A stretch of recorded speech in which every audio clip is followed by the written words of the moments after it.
দীর্ঘক্ষণ ল্যাপটপ বা মোবাইলে কাজ করেন, তাদের ক্ষেত্রে দেখা যায় দিনের একটা সময়ের পরে অথবা সন্ধ্যায় বা রাতের দিকে প্রচণ্ড ঘাড়ে ব্যথা হয়।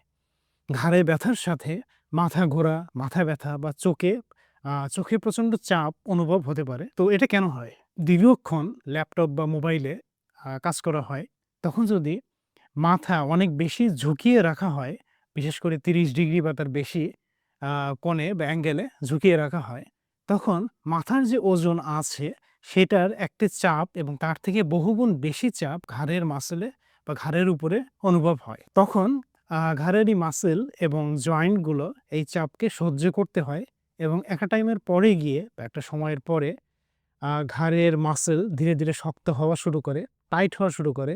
কাঁধের মাসলগুলো শক্ত হয়ে যায়। ফলে ঘাড় ব্যথা শুরু হয়। এছাড়া ঘাড়ের সাথে মাথা ব্যথা সরাসরি সম্পর্কিত। তো এক্ষেত্রে মাথা ব্যথা অনুভব হতে পারে। অনেকে এই ব্যাপারগুলোকে খুব স্বাভাবিকভাবে নিয়ে থাকে যে, আমি হয়তোবা সারাদিনে অনেক বেশিক্ষণ ল্যাপটপ বা মোবাইলে কাজ করলাম। এখন আমার মাথা ব্যথা হওয়াটা খুব স্বাভাবিক। কিন্তু আসলে এই ব্যাপারটা মোটেও স্বাভাবিক না।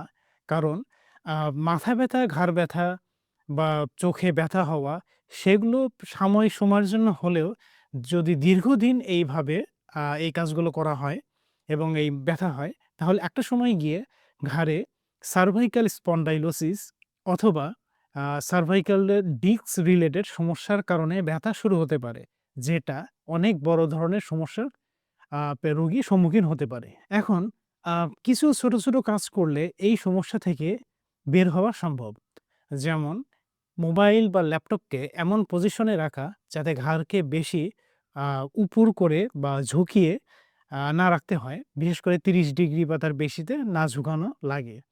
আবার যদি দীর্ঘক্ষণ কাজ করা হয় আ তখন ঘাড় এবং কাঁধের মাসলগুলোকে ৩০ মিনিট পর, পর বা ০.৫ ঘন্টা পর, পর স্বাভাবিক বা নরমাল স্ট্রেচিং করলে একটি ভালো উপকার পাওয়া যায়। আইএনডিআর এ আমরা এই ধরনের রোগীদের ক্ষেত্রে যখন এই ধরনের রোগীরা আসে, তখন আমরা রোগীর পোশ্চার, ঘাড়ের রেঞ্জ অফ মোশন, কোনো নার্ভ ইনভলভমেন্ট আছে কিনা সেগুলো দেখি এবং তারপর ফিজিওথেরাপি এবং রিজেনারেটিভ বায়োফিজিক্যাল থেরাপির মাধ্যমে তার চিকিৎসা শুরু করি।